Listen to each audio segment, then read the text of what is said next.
सुरासुरा सेवित पाद पंकजा करे विराजत कमनीय पुस्तका विदेश पत्नी कमलासन प्रिया सरस्वती नृत्य तो वाची में सदा।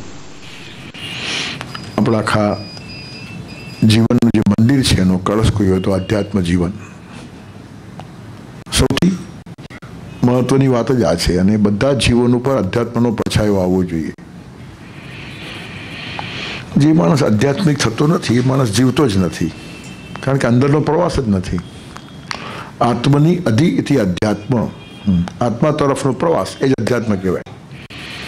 त्यारे बहारनो प्रवास आपणो घणो थाय छे ने अंदर जवानुं रही जाय छे, एना ज कारणे आखुं जीवन उपर छलू रही जाय छे।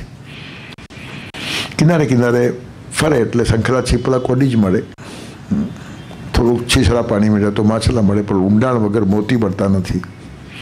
तो अध्यात्म ए जीवनનું ઊંડાણ આપણને બક્ષે છે। કોઈ પણ તમે વેદાંતનું પ્રવચન સાંભળવા જાઓ તો એક વાત તો કોમન આવશે અને ઘણા તો બોલાવે પણ છે, બધાને બોલાવે શ્રોતાઓને, બોલો હું શરીર નથી, બોલો હું મન નથી, બોલો હું બુદ્ધિ નથી, બોલો હું આત્મા છું। આ પેલો એકડો ગુટાવે ને છોકરાઓને સ્કૂલમાં, તેના જેવું આ ગુટાવવામાં આવે છે, પણ પરિણામ છે જીવન ઉપર। ખાલી વર્બલી બોલીએ છીએ આપણે, હું શરીર નથી એમ જો અધ્યાત્મ આપણને કહેતું હોય તો એનું પરિણામ એ છે કે હું શરીર નથી તો હું મરી શકતો જ નથી। શરીર મરે, આત્મા કેવી રીતનું મરે? Thus thou art and thus thou shalt be was not spoken of the soul।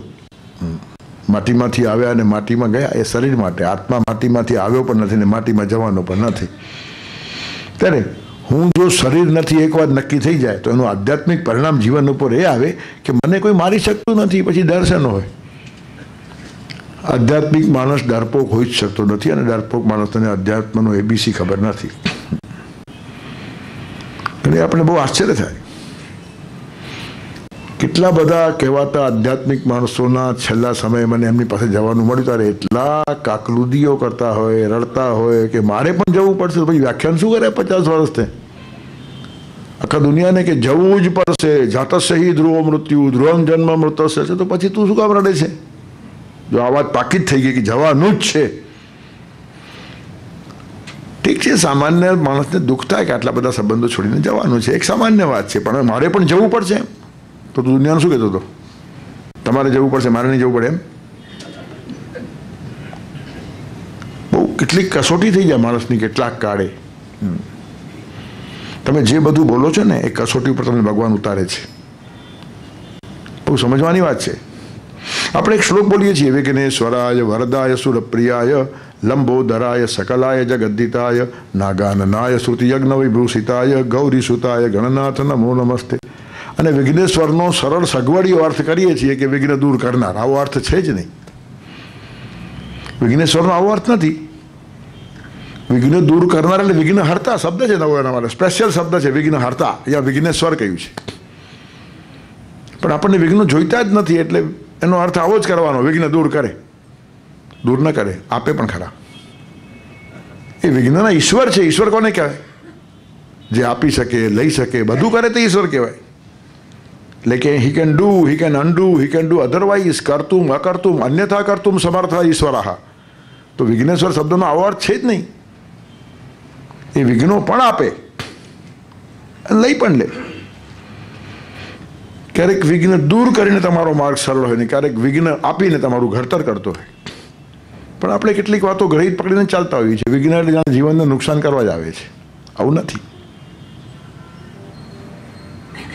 આવતીકાલે જે સરસ ગ્રંથ બહાર પાડવાનો છે, શનિનો મહિમા। શનિ મારાથી બધા બહુ ગભરાય, આધ્યાત્મિક ગ્રહ છે, સૂર્યનો પુત્ર છે। શનિ વગર વિકાસ શક્ય જ નથી। આપણને કોમળ કૃપા ખબર છે, કઠોર કૃપા ખબર જ નથી। એનું કારણ આધ્યાત્મિક જીવન છે જ નહીં।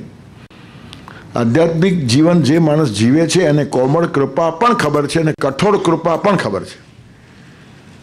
કઠોરતામાં પણ કૃપા હોય, બા જમવાનું આપે એમાંય કૃપા છે અને ઉપવાસ કરાવે એમાંય કૃપા છે। કારણ કે હવે આનું તબિયત બગડશે, બહુ ખાધું છે, ભલતું જ ખાધું છે આ માણસે, તો એક દિવસ ઉપવાસ। હવે કઠોર કૃપા પણ કૃપા જ છે। તેમ ભગવાન બે પ્રકારની કૃપાઓ કરે છે, કોમલ ચિત્ત અતિ દીન દયાલા બીનું કારણ રઘુનાથ કૃપાલા, એ આપણને ગમે છે. પણ કૃપામાં પણ કઠોરતા હોય, અને કઠોર કૃપા જ વિકાસમાં બહુ સાધક બને છે.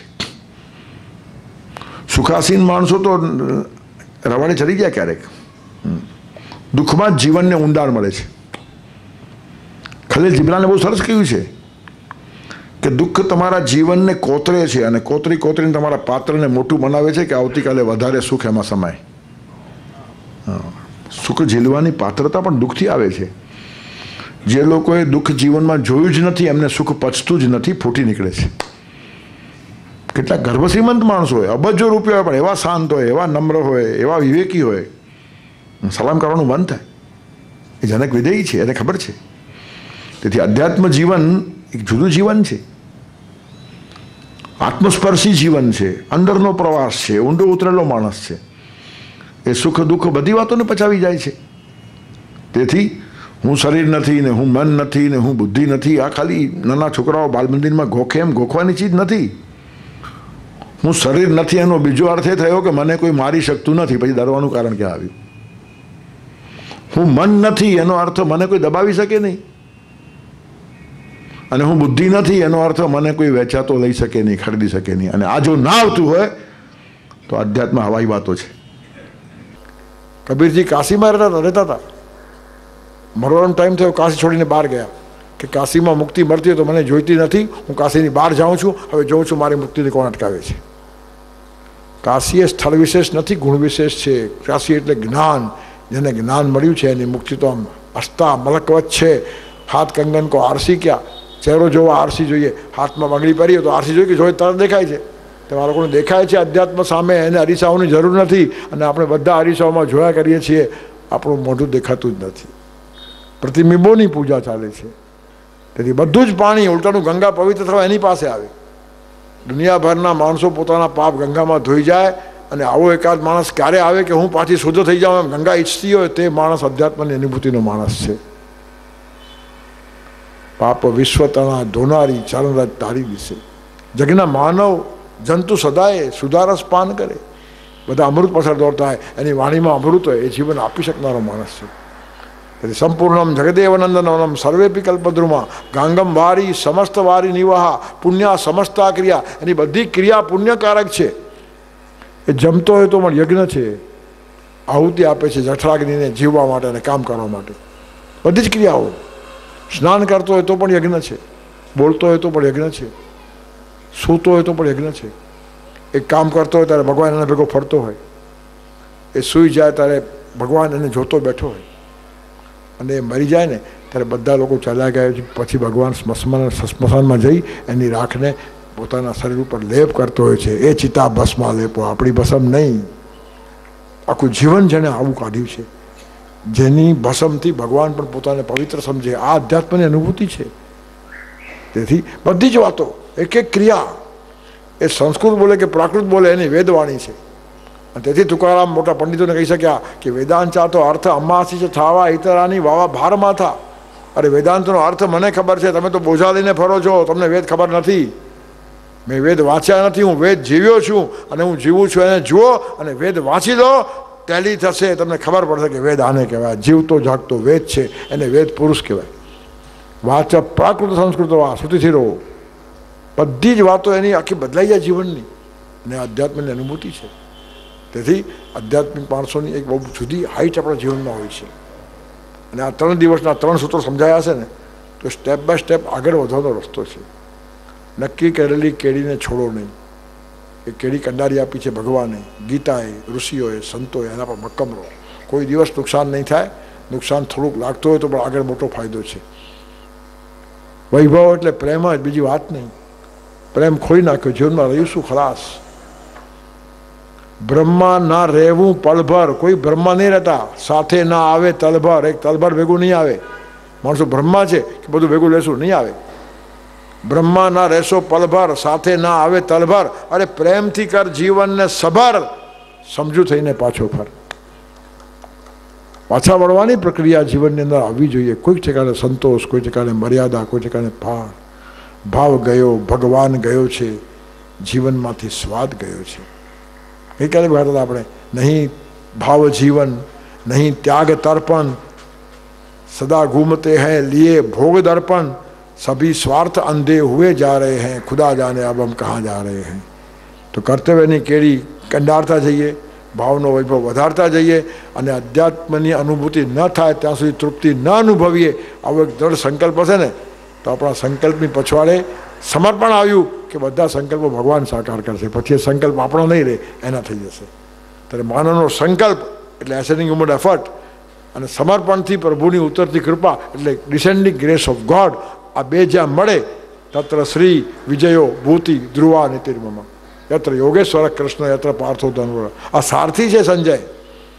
ગીતા પરોક્ષ સાંભળી અને એટલી અસર આવી કે પોતાના શહેનશાહને કહી દીધું કે તારો વિજય નથી, જ્યાં ધર્મ છે અને જ્યાં ધનુર્ધર પાર્થ છે, કૃષ્ણ યોગેશ્વર ધર્મ અને આ પુરુષાર્થ એ ભેગા થાય એનો વિજય થશે। એક સારથી આ શહેનશાહને કહી શકે એ ગીતાના પરિણામનો જીવતો જાગતો પુરાવો છે। આપણે નાના માણસને પણ સાચી વાત કહી શકતા નથી। તો ગીતાનું આ તત્વ છે, ગીતાની આ ખાનદાની છે, ગીતાની આ ખુમારી છે। આપણને બધાને ભગવાન એવી સન્મતિ આપે કે આ જ જીવનમાં આગળ વધતા હોતા આવી રીતના જઈએ। અહીંયા જેમ આપણે નાચીએ અને આનંદ કરીએ ને, આપણે ઉપર જઈએ ને ત્યારે પણ ભગવાન હસવા જોઈએ। वो देखो नभ मुस्काता है, ये दुनिया में लगा हुआ है आना जाना, पर जाना भी विरला ही सिखवाता है। जिनकी तलवारों का पानी लिखता है उन्मत्त कहानी, उनकी होती अमर जवानी, जो माँ पर मिट जाता है वो देखो नभ मुस्काता है। ત્યારે ચિંતન યાત્રાના પરિણામે આપણું જ્યારે જગતમાંથી વિદાય સમારંભ થાય ને ત્યારે આકાશમાં રાસ રમાવો જોઈએ, બધા હસવા જોઈએ। કાળા વાદળ કૃષ્ણ બન્યા, વાદળીઓ ગોરી ગોપી, જગને આંગણ રાસ રચાયો, ગોર ઘટા ઘન છાઈ। આવું આપણું બધાનું સ્વાગત ભગવાન કરી શકે, હોંશથી હસતા હસતા આપણને બોલાવે એવી સન્મતિ પ્રભુ પ્રદાન કરે એવી મા સરસ્વતીને પ્રાર્થના કરી વાણીને વિરામ આપીશ। સર્વેત્ર સુખેન સંતુ, સર્વે સંતુ નિરામયા, સર્વે ભદ્રાણી પશ્યંતુ, મા કશ્ચિત દુઃખ વાપનયા।